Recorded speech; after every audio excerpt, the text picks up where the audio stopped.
ఈరోజు వైఎస్ఆర్ కాంగ్రెస్ పార్టీ కార్యాలయంలో వైఎస్ఆర్ కాంగ్రెస్ పార్టీ అధ్యక్షులు శ్రీ జగన్మోహన్ రెడ్డి గారి ఆధ్వర్యంలో 175 నియోజకవర్గాల్లో పోటీ చేసినటువంటి అభ్యర్థులతో సమావేశం ఏర్పాటు చేయడం జరిగింది. ఈ సమావేశంలో జగన్మోహన్ రెడ్డి గారు కొన్ని నిర్ణయాలు తీసుకుని మనకి 1,33 లక్షల మంది ఓటు వేశారు. అదేవిధంగా పార్టీ కోసం గ్రామ స్థాయిలో కానీ, వార్డు స్థాయిలో కానీ, విలేజ్ స్థాయిలో కానీ నాయకులు, కార్యకర్తలు అనేక వేల మంది, లక్షల మంది పనిచేశారు. వాళ్ళందరినీ కూడా కాపాడుకోవాల్సినటువంటి బాధ్యత మందే. మీరు తప్పకుండా నియోజకవర్గాల్లో ఒక వారం రోజులు పర్యటన చేసి దాడులు జరిగినటువంటి మన నాయకుల మీద కానీ, కార్యకర్తలను కానీ మీరు అండగా ఉండాలని, అదేవిధంగా రాబోయే రోజుల్లో నేను కూడా గాయపడినటువంటి తెలుగుదేశం పార్టీ అల్లరి మూకలు చేసినటువంటి దాడుల్లో ఇబ్బంది పడినటువంటి ప్రతి కుటుంబానికి దగ్గరికి నేను వస్తాను, వాళ్ళకి అండగా ఉంటానని చెప్పి జగన్మోహన్ రెడ్డి గారు చెప్పారు. అదేవిధంగా మొన్న జరిగినటువంటి ఎన్నికల్లో ఇంత మంచి చేసి ఇన్ని రకాలైనటువంటి సంక్షేమ కార్యక్రమాలు అందించి మనం ఓడిపోయాము. ఇది ఒక మిరాకిల్గా ఉంది. దేశవ్యాప్తంగా కూడా మన దగ్గర ఆధారాలు లేవు, అయినప్పటికీ దేశవ్యాప్తంగా మరి శకుని మామ ఎలా అయితే పాచికలు ఎలా కావాలంటే అలా వేస్తాడో అలా తెలుగుదేశం పార్టీ, జనసేన, బీజేపీ కావాల్సినట్టు అక్కడ పాచికలు పడి అని చెప్పి మా పార్టీ కానీ, జగన్మోహన్ రెడ్డి గారిది కానీ, మాది కానీ అభిప్రాయం. అదేవిధంగా రేపు రాబోయే రోజుల్లో ఈ 6 నెలలు కూడా కొంత టైం ఇచ్చి చూద్దాము. ఆ తర్వాత చంద్రబాబు నాయుడు చెప్పినటువంటి దొంగ హామీలని ఎట్టి పరిస్థితుల్లోనూ నెరవేర్చలేడు. ఎందుకంటే ఇవాళ చూసాం, సూపర్ 6 అని పెట్టాడు. ఆ సూపర్ 6లో 18 సంవత్సరాలు దాటినటువంటి ప్రతి మహిళకి 1,500 పెన్షన్ ఇస్తా అన్నాడు. రేపు 1వ తారీఖు ఇస్తున్నాడా? దాని గురించి మాట్లాడట్లా. 3 గ్యాస్ సిలిండర్లు ఇస్తా అని చెప్పాడు, దాని గురించి మాట్లాడట్లా. బస్సుల గురించి మాట్లాడట్లా. అదేవిధంగా బీసీ కానీ, ఎస్సీ కానీ, ఎస్టీ కానీ వర్గాలకి 50 సంవత్సరాలు దాటిన వాళ్ళకి పెన్షన్ ఇస్తానని చెప్పాడు సూపర్ 6లో, దాని గురించి మాట్లాడట్లా. అది ఎప్పుడు ఇస్తాడో చెప్పట్లా. అదేవిధంగా ఇంకోటి 20 లక్షల మందికి నిరుద్యోగులకి ఉద్యోగాలు ఇప్పిస్తాను, ఉద్యోగాలు కనుక ఇప్పించలేకపోతే ఈ లోపు 3,000 రూపాయలు నిరుద్యోగ వృత్తి కూడా ఇస్తానని చెప్పి సూపర్ 6లో పెట్టాడు. మొన్న తెలంగాణలో హరీష్ రావు గారు మాట్లాడుతూ చెబుతున్నాడు, చంద్రబాబు నాయుడు గారు చెప్పిన వాగ్దానాన్ని ఏమీ చెప్పాడు. 1,000 రూపాయలు ఈయన పెంచింది. ఇప్పుడు వచ్చి 3,000 ఆల్రెడీ ఇచ్చేది జగన్మోహన్ రెడ్డి గారు. 3,000 ఇస్తా అంటే ఈయన వచ్చి 1,000 ఇచ్చాడు. మీరు అక్కడ 2,000 ఇస్తా అంటే రేవంత్ రెడ్డి 4,000 చేయాలి కాబట్టి అక్కడ ఇబ్బంది పడుతూ ఉంటాడు. ఇంకా ఈయన సూపర్ 6 అని చెప్పి ప్రతి మహిళకి 1,500 రూపాయలు ఇస్తా అన్నాడు 18 సంవత్సరాలు దాటిన వాళ్ళకి. మరి ఆ వాగ్దానం ఎప్పుడు చేస్తాడు? రేపు 1వ తారీఖు ఇవ్వరా? కాబట్టి తెలుగుదేశం పార్టీ ఆయన ఇచ్చినటువంటి వాగ్దానాలను, చంద్రబాబు నాయుడు చేసినటువంటి వాగ్దానాలని పక్కదారి పట్టించడానికి ఊరికినే మొన్నేమో పోలవరం వెళ్ళి వచ్చాడు సోమవారం, మళ్ళీ గురువారం ఏమో అమరావతి వెళ్ళి వచ్చి అక్కడ ఎన్ని తిరిగి ఈయన కాలక్షేపం కబుర్లు, కాలక్షేపం మాటలు, ఊరికినే ఆయన వెళ్ళి అటు ఇటు తిరిగి రావటం తప్పించి ఎప్పుడు నువ్వు సూపర్ 6 అమలు చేస్తున్నావో స్పష్టంగా చెప్పాలని చెప్పి మేము డిమాండ్ చేస్తున్నాం.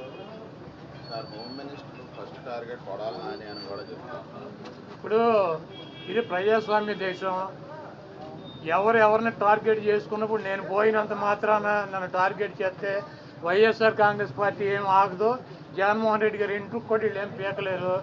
నన్ను కాదు, జగన్మోహన్ రెడ్డి గారినే టార్గెట్ చేస్తారు. ఇక్కడ మీరున్న సెక్యూరిటీ అంతా తీసేసి, గన్మెన్లను తీసేసి, ఇంకా 15 రోజులు ఎలక్షన్ జరగలేదు, కమిటీ సిఫార్సులు రాలేదు, ఇక్కడ మొత్తం అంతా కూడా సెక్యూరిటీ తీసేశారు కదా.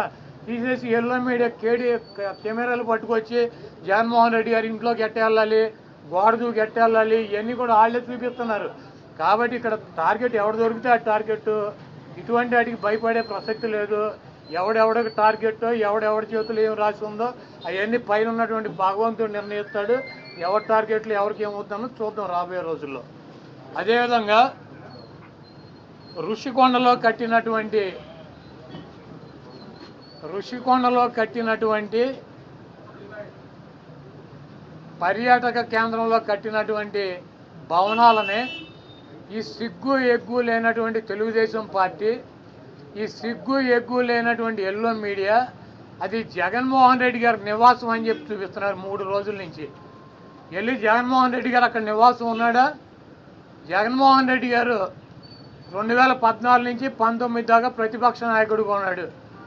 ఆయన కార్యాలయం లోటస్ పాండ్, ఇల్లు లోటస్ పాండ్. ఆయన లోటస్ పాండ్ హైదరాబాద్ నుంచే ప్రతిపక్ష నాయకుడికి ఉన్న 5 సంవత్సరాలు నడిపాడు. ముఖ్యమంత్రి అయిన తర్వాత 5 సంవత్సరాలు ఈ తాడేపల్లిలో ఉన్నటువంటి ఇల్లు క్యాంప్ ఆఫీస్ ఇక్కడి నుంచే నడిపాడు ఆయన కార్యాలయాన్ని కానీ ఇంటిని కానీ. జగన్మోహన్ రెడ్డి గారి రక్తంలో లేదు. ప్రభుత్వం కట్టించినటువంటి ఇళ్లలో ఉండటం కానీ, ప్రభుత్వం కట్టించినటువంటి గెస్ట్ హౌస్లో ఉండేటువంటి కర్మ జగన్మోహన్ రెడ్డి గారికి పట్టల. జగన్మోహన్ రెడ్డి గారు వైజాగ్లో సొంత ఇల్లు కట్టుకున్నాక అక్కడ షిఫ్ట్ అవుతాడు. అంతేగాని టూరిజం ప్లేస్లో కట్టినటువంటి ఆ హౌస్లో జగన్మోహన్ రెడ్డి గారు వెళ్తాడని చెప్పి ఎవడు చెప్పాడు వీళ్ళకి, వెధవులకే? అది జగన్మోహన్ రెడ్డి గారి కోసం కట్టించుకున్నటువంటి ఇల్లు అని చెప్పి రకరకాలైనటువంటి కథనాలు రాస్తున్నారు.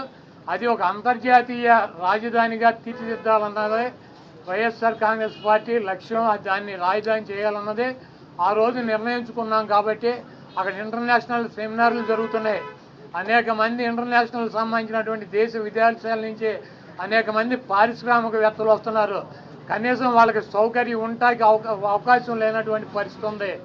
కాబట్టి ఉత్తరాంధ్రలో ఉద్దానంలో దాదాపు 700 కోట్ల రూపాయలు పెట్టి హాస్పిటల్ కట్టించారు కిడ్నీ పేషెంట్ల కోసం అని చెప్పి. అదేవిధంగా విజయనగరం కావచ్చు, లేదా పార్వతీపురం కావచ్చు, ఉత్తరాంధ్రలోనే 650 కోట్ల రూపాయలు పెట్టి ఒక్కొక్క మెడికల్ కాలేజీ కట్టించారు. అదేవిధంగా టూరిజం ప్లేస్లో అంతర్జాతీయ సంస్థలు కానీ వ్యక్తులు కానీ వచ్చినప్పుడు అక్కడ ఒక విధి ఉండాలని చెప్పి ఒక మంచి భవనాన్ని నిర్మిస్తే 7 బిల్డింగులు అయ్యి, ఒక బిల్డింగ్ కాదు 7 బిల్డింగుల్లో జగన్మోహన్ రెడ్డి గారు ఉండరు. 7 బిల్డింగులు కట్టారు. ఆ 7 బిల్డింగుల్లో 7 బ్లాకుల్ని చూపించేది జగన్మోహన్ రెడ్డి గారు 450 కోట్ల రూపాయలు పెట్టి ఇల్లు కట్టుకున్నారని చెప్పి ఈ దుర్మార్గమైనటువంటి ప్రచారం చేస్తున్నారు.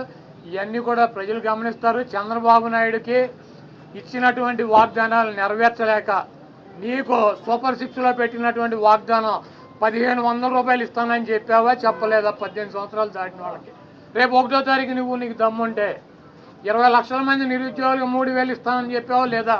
దాని గురించి చెప్పండి. నువ్వు దొంగ వాగ్దానాలు చేసి అధికారంలోకి వచ్చావు. నువ్వు దాని గురించి మాట్లాడండి ముందు. మీరు ఈ వాగ్దానాలను డైవర్ట్ చేయాలని చెప్పి ఒకటి తీసుకెళ్ళి 4 కెమెరాలు బాత్రూములు, లెట్రిన్లు, టబ్బుల్లో పెట్టి 30 లక్షలు పెట్టి బాత్రూమ్ కట్టాడు.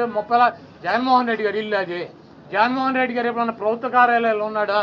జగన్మోహన్ రెడ్డి గారు ఎప్పుడన్నా ప్రభుత్వం గెస్ట్ హౌస్లో ఉన్నాడా? జగన్మోహన్ రెడ్డి గారు ఇల్లు కట్టించుకుని వెళ్తాడు వైజాగ్. నీకు మళ్ళీ ఎవడో కొంపలో దూరేటువంటి పరిస్థితి జగన్మోహన్ రెడ్డి గారికి ఉండదు. కాబట్టి జగన్మోహన్ రెడ్డి గారికి కట్టించినటువంటి ఇల్లు కాదు అది.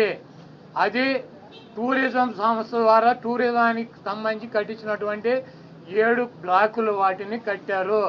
వాటికి 400 కోట్ల రూపాయలు ఖర్చు పెట్టి అంతర్జాతీయ సెమినార్లు పెట్టినప్పుడు రాష్ట్రపతితో ప్రధానమంత్రి ఈ రాష్ట్రానికి రాజధాని కాబట్టి అది విఐపీలు వచ్చినప్పుడు అక్కడ వసతి గృహాలు ఉండాలని చెప్పి వాటిని అంతర్జాతీయ స్థాయిలో నిర్మించారు తప్పించి అది జగన్మోహన్ రెడ్డి గారి కోసం కట్టినటువంటి ఇల్లు కాదు. ఫర్నిచర్కి సంబంధించి ఫర్నిచర్ అంతా ప్రభుత్వం ఫర్నిచర్ అంతా కూడా వాడుకుంటున్నారు. ఫర్నిచర్ దొంగ అంటూ కూడా టీడీపీ నేతలు కోడేశ్వర ప్రసాద్ గారు అసెంబ్లీలో ఉండాల్సినటువంటి ఫర్నిచర్ని తీసుకువెళ్ళి ఎక్కడేసాడు? ఆయన బైక్ షోరూమ్లో వేసుకున్నాడు. అసెంబ్లీలో ఉండాల్సినటువంటి ఫర్నిచర్ బైక్ షోరూమ్లో వేసుకుంటే వాడిని దొంగ అంటారు. సీఎం క్యాంపు కార్యాలయానికి ప్రభుత్వం వచ్చినటువంటి విజిటర్స్ కోసం ఒక కార్యాలయం సీఎం జగన్మోహన్ రెడ్డి గారి కార్యాలయం అయితే ఒక 10 మంది 20 మంది కూర్చుంటాకుంటుంది. ఒక ముఖ్యమంత్రి కార్యాలయం కాబట్టి అక్కడ అదనపు వసతులు కావాలని చెప్పి ప్రభుత్వం కల్పిస్తుంది. ముష్టి పట్టుకుపోతే పట్టుకుపోండి, లేకపోతే డబ్బు విలువ చెప్తే కడతామని ఫస్ట్ రోజు చెప్పాం. దీని గురించి ఏమైనా రాద్దాం కావాలంటే పట్టుకుపోండి. తొక్కలో ఫర్నిచరు ఎంత అది ముష్టి ఫర్నిచర్ ఎంత ఉంటుంది? కావాలండి పట్టురండి, మేము షోరూమ్లో వేసుకున్నాం, తీసుకెళ్ళి మా సాక్షి ఆఫీసులో వేసామా? కాదు, మాకు క్యాంప్ ఆఫీసులో పెట్టినటువంటి ఫర్నిచర్ని తీసుకెళ్ళి సాక్షి ఆఫీసులో వేసుకున్నామా? దొంగ అంటే అసెంబ్లీలో ఉండాల్సినటువంటి ఫర్నిచర్ని తీసుకుని బైక్ షోరూమ్, నీ సొంత షోరూమ్లో వేసుకుంటే వాడిని దొంగ అంటారు. అంతేగాని క్యాంప్ ఆఫీసులో ఇచ్చినటువంటి ఫర్నిచర్ క్యాంప్ ఆఫీసులో ఉంటే దానికి కావాలంటే డబ్బు కడతాం, లేదంటే ఫర్నిచర్ తీసుకుపోమని చెప్పాం. దానికి దొంగ ఇవన్నీ పనికిరాని మాటలు. ఋషికొండ ఫర్నిచరు, దాడులు, కొడాల నాని టార్గెట్, జగన్మోహన్ రెడ్డి టార్గెట్, ఇక్కడ పోలీసులు తీసాం, ఇవన్నీ సొల్లు పురాణం. మీ చేతనేం చేసుకోండి, నో ప్రాబ్లం. మీరు సూపర్ 6లో పెట్టినటువంటి వాగ్దానాలనే మీరు ఎప్పుడు అమలు చేస్తున్నారో చెప్పాలి. జగన్మోహన్ రెడ్డి గారు తరఫున మేము అడుగుతున్నాం, వైఎస్ఆర్ కాంగ్రెస్ పార్టీ తరఫున. చంద్రబాబు నాయుడు అమలు చేసే బాధ్యత నాదని చెప్పి పవన్ కళ్యాణ్ గారు కూడా చెప్పాడు. కాబట్టి ఇవన్నీ సొల్లు పురాణాలు వద్దు, మీరు చేతనేం చేసుకోండి, నో ప్రాబ్లం.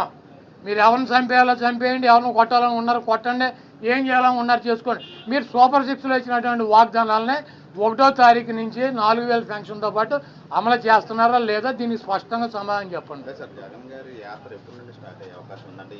దాడులకు గురైన వాళ్ళు సుమారుగా అంటే పలానా టైం అని అనుకోలేదు, ముందు మమ్మల్ని వెళ్ళమన్నారు, తర్వాత